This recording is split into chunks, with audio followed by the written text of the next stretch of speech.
ayan, maganda na naman yung kanyang binigay ngayon sa akin. Nakapaglabas na naman siya ng kulay pink. Meron siyang glitters dyan kapag nailawan siya.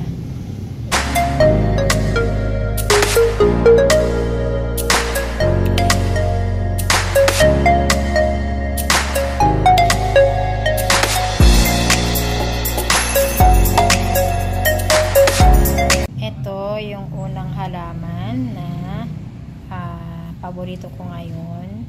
Ayan, so kasi ayan dumadami na ito, si watermelon, na akala ko ay tuluyan na tong mawawala sa akin noon, dahil nga yung mother plant noon nito ay talagang unti-unti ng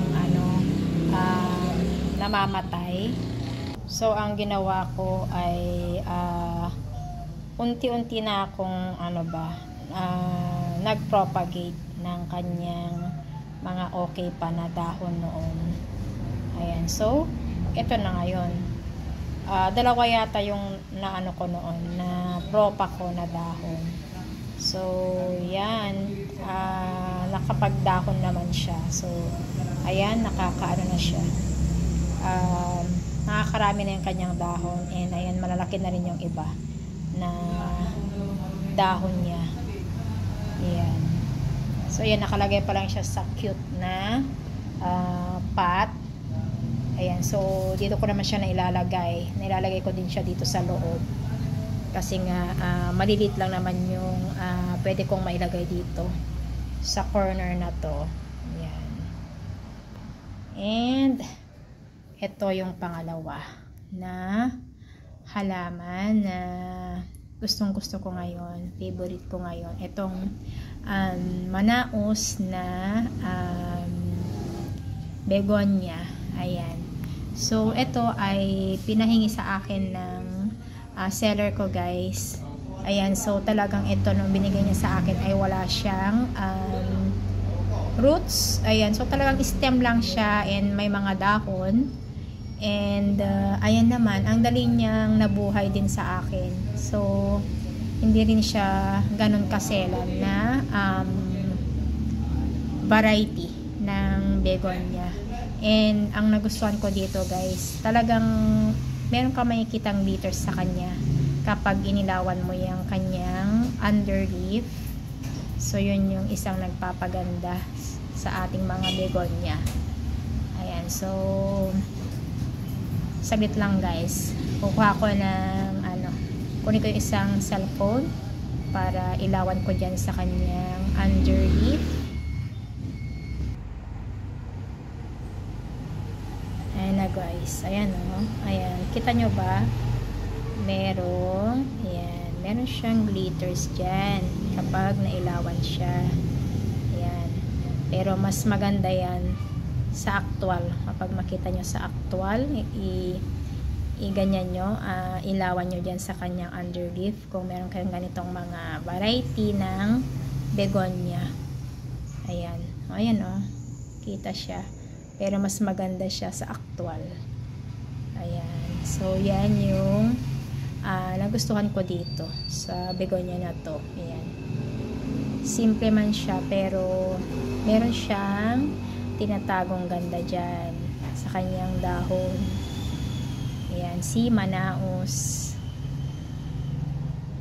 And then ito rin ang aking bagong paborito, etong si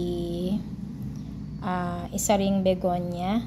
Ayan, so ito rin ang kanyang beauty ay ito, nasa kanyang midrib. Ayan, so parang nagluluminous din ito kapag mailawan siya dito sa kanyang underleaf. Ayan, so hindi ko pa siya nailagay sa kanyang paso, guys. So nasa pa lang siya, itong polybag. Ayan, so ito yung kasabayan ng aking anthurium na si Crystal Hope. Ayan, so hindi ko muna siya ginagalaw dyan muna kasi nga kailan lang naman to na i-deliver sa akin. So ito ay freebie lang, guys, freebie. Ang talagang binili ko ay yung Anthurium. So ito yung pa-freebie ni ate seller sa akin. So ito yung bago kong paborito dito sa aking munting hardin. And of course, itong aking bagong acquire na Anthurium. Ayan, si Crystal Hope. So, siya rin yung aking bagong paborito ngayon dito sa aking munting hardin. Ayan, na talagang napaka-pretty naman kasi nito talaga. So, bet na bet ko siya. Yan, napakakapal nung kanyang mga silver dyan sa kanyang veins. Ayan. O, diba? Napaka-pretty niya talaga. Oh. Ayan. Love it. And, of course, itong aking silver na begonia. Ayan. So, paborito ko pa rin. Ayan. Dahil nga, ngayong yan, ang dami niya na sa kanyang yan, sa kanyang pot. Napaka-lush na niya dahil meron na rin siyang isang sanga, guys. Nagkasanga na rin siya. Ayan, yan yung isang sanga niya. So, lalo siyang gumanda. Ayan, kasi nga mas nakakalaki na rin yung kanyang mga binibigay na dahon sa akin. And ayan, may bagong dahon pa siya dyan ngayon. Kahit ito, isa, ayan. So, yan. Ang ganda na niya. Ayan. Dahil nga, mahilig din ako talaga sa mga silvery na halaman. Ayan. Ito rin. Still kasali sa aking mga paborito ngayon dito sa aking munting hardin. Itong aking epicea na kulay yellow ang kanyang bulaklak. Dahil nga, ayan, ang sipag niyang magbigay ng mga bulaklak, guys. Ang dami niyang bulaklak. And iba pa yung nandun sa terrace. Ayan, dami. Ayan. And then, may mga buds pa lang dito. Ayan o, buds. Ayan. Ay, ito, bumuka na. So, kahapon ito ay hindi pa siya naka-open. So, ngayon nakabuka na. Ayan. Kaya, talagang gustong-gusto ko rin siya talaga. Non-stop kasi yung pagbigay ng kanyang, pagbibigay niya ng kanyang bulaklak dyan. Na lalong nagpapaganda sa kanya. So, maganda siyang tignan kapag madami siyang bulaklak dyan. Ganon din yung nandun sa terrace. Non-stop pa rin yung kanyang mga bulaklak. Ito pa, itong aking kauna-unahang collection ng begonia. Ayan. So, napakarami na niya dyan. So, ayan o. So, ilang taon na siya sa akin. So, 2021 na collection ko to. So, 3 years na siya sa akin. Ayan. So, hanggang ngayon ay, ayan, nagka-thrive pa rin siya. And, ayan, mas lumalaki yung mga, na niya dyan, mga dahon niya. And, ayan, may flower siya ngayon. And ang dami pa niyang mga bagong dahon dyan sa likod. Ayan, ayan yung mga bago niyang dahon. Ayan, so non-stop rin yung kanyang pagbigay ng dahon sa akin. Ayan. Marami na akong mga tinanggal dyan na mga old leaves. Pero ayan, parang hindi siya nabawasan. O, diba guys? So, ito yung klase ng begonia na hindi siya ganon kaselad. Ayan, so kung napansin ko ilang begonia yung mga ko ngayon mga favorites ko kasi nga ito yung talaga yung season na nagtatribe ang ating mga begonias. Yan, gusto nila ng malamig talaga na panahon para makapag-drive. Ayan, lalo na dito sa aking lugar na hindi naman ganun ka talaga ka humid. Ngayon lang na bumabawi at malamig nga ang panahon. Yan. And ito ay may mga glitters ka ring makikita guys dito sa kanyang dahon. Dito yung mga niya. Dito mo makikita yung mga glitters guys. Ayan. And kahit hindi ko nabanggit kanina. Etong aking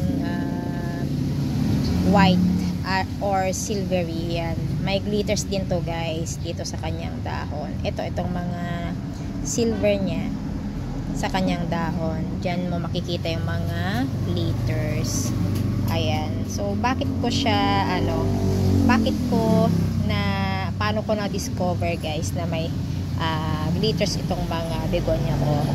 Dahil yung isang dun sa Manaos, yung una kong Manaos noon kasi, dahil yung nandito ngayon sa akin ay bigay na lang ng seller ko yun. So yung una kong Manaos noon ay namatay siya. Ewan ko kung bakit siya namatay. Hindi naman siya ganun ka-selan. Siguro sobrang lang talaga, sobrang init. Yun kasi noon ay nasinagan siya ng araw ba. So yun, dun ko nakita na meron siyang mga glitters. So ayan, naging curious na ako noon na i-check din yung mga iba kong collection dito ng begonia, kung meron din silang glitters. At meron talaga. Ayan. And eto pa guys, favorite ko pa rin kasi nga lalo na ngayon na nakapagbigay siya ulit guys ng isang bulaklak. Yan, maganda rin yung kanyang bulaklak. Kaya lang medyo manipis pa and hindi pa gaano kita yung ganda niya kasi manipis pa siya. Pero meron na siyang mga pink diyan sa kanyang dahon. And yan, cream yan, yung nandyan sa gitna, and dito sa gilid yung magi-green yan kapag mag-matured na yung kanyang bulaklak. So akala ko ay dahon to no, hindi pa siya naka-unfurl. So bulaklak pala. Ayan. So magaganito rin siya. Ganyan din ang itsura niya kapag mag-mature na yung kanyang flower. Ayan. Sa mga susunod na araw. Ayan. Diba? Napakaganda. And of course, itong aking red lipstick na caladium. Ayan. So, parang napaka-lush na niyang tignan dyan sa kanyang paso guys. Dahil nga itong dalawang malalaking dahon niya. Ayan. And, dinagdag ko na dito itong nakita kong tumubo dun sa dati niyang pot. Ayan, so napakalaki pala ng bulb nito guys, yung hindi ko nakuha. Buti na lang hindi ko tinapon yung lupa nung dating pinanggalingan niyang pot. Ayan, napakalaki ng bulb niya guys. And ayan, I'm happy na yan. Ito na yung bago niyang dahon ulit. So ka-unfurl pa lang guys. Ayan diba? So napakalas na niyang tignan dyan, kahit lilima pa lang siya, lilima ang dahon niya. Ayan. And ito yung pinaka old. So ito yung hindi maganda yung shape ng kanyang dahon, pero okay lang. At least hanggang ngayon buhay pa rin itong dahon na to. Meron lang konting nagba-brown na dyan sa kanyang dahon, pero at least okay pa rin siya, buhay pa rin, di pa rin nanilaw. So ayan, mas maganda na siyang tignan dyan kasi nga naisama pa itong kinuha ko dun sa dating pot. Ayan ayan, so solid naman ang laki nitong dalawa kasi ganito yung size dati nung dahon niya nung nabili ko, time na nabili ko guys. Ayan ang aking red lipstick. Kaya ayan, paborito ko pa rin siya hanggang ngayon. Kasi nga ayan, ang ganda-ganda naman kasi talaga nito. Ayan. Lalo na nga kapag ano, bagong dahon. And ito pa yung gusto ko dito eh. Ito yung mga white spot niya dyan oh, sa kanyang dahon. Ang ganda rin. Yan din yung nagpapaganda. Ayan. So, yan, stunning pa rin siya hanggang ngayon. Ito pa guys. Ayan, itong isang caladium ko din na to. Na hindi ko alam kung anong ID nito guys. Ayan, maganda na naman yung kanyang binigay ngayon sa akin. Nakapaglabas na naman siya ng kulay pink. Ayan oh. Pero ano pa lang siya, manipis pa. So, delicate pa yung kanyang dahon na galawin. Ayan oh. Hindi pa gaanong naka-unfurl. Ayan. Pero hindi na ako makapag-antay na ipakita sa inyo. Ayan oh. Medyo light pa yung pagka-pink niya. So may ipipink pa yan. Light pa lang kasi nga manipis pa siya. Bago pa lang. And even yung itong isa oh, ayan, pink din oh. Unlike ito, ito lang yung pink niya oh. More on white siya. So parang white Christmas lang ang itsura niya dito oh. Ayan, so ito lang yung dalawang ano ko talaga. Caladium ko na okay ngayon. Ito talaga, hindi siya talaga nag-dormant, si red lipstick. And then ito naman, ngayon lang siya nagkakadahon. And ito nga yung latest niya oh. Yan yung susunod. Ito. Ang ganda niya guys. Ayan, pink. Itong aking syngonium pa na ito, si Albo, ayan, kailan ko lang siya na i-pull last week. So, 7 na ang dahon nito guys, kaya lang sa pagkagalaw ko siguro sa kanya, nanilaw yung mga ano niya, ibang dahon. Pero mga dati naman na yun, mga old na dahon. So, ito yung mga natira. Itong tatlo. Na, ayan, magaganda ang kanyang mga dahon. Even itong, ito, isa. Ayan, oh. And, meron ng upcoming dyan. Ayan. So, yan na lang inaabangan ko ulit. So, stunning pa rin siya kahit 3 na lang yung natira sa kanya dyan, diba guys? Kasi nga mga dahon niya ay talagang ano naman, magaganda oh, ang kanyang variegation. So stunning pa rin siya para sa akin.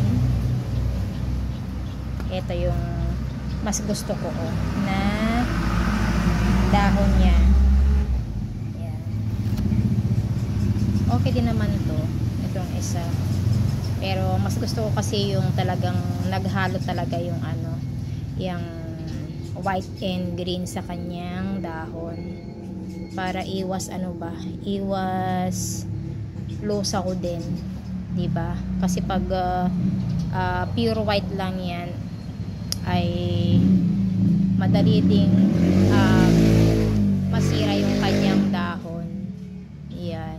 Ito pa syempre ang aking milk confetti, ayan na lalo na kapag may mga bago siyang dahon, talagang napaka-stunning niya, napakaganda. Ayan, so ayan yung mga talagang maganda dito sa aking munting hardin. Ayan, ayan oh, ang ganda niya. Ayan, mga latest. Kahit naman yung mga mga old niya oh, maganda pa rin tignan. Ayan. Ayan, may mga ano pa dyan, mga hindi pa bumuka oh. 3 yung nakikita ko dyan na pa-unfurl.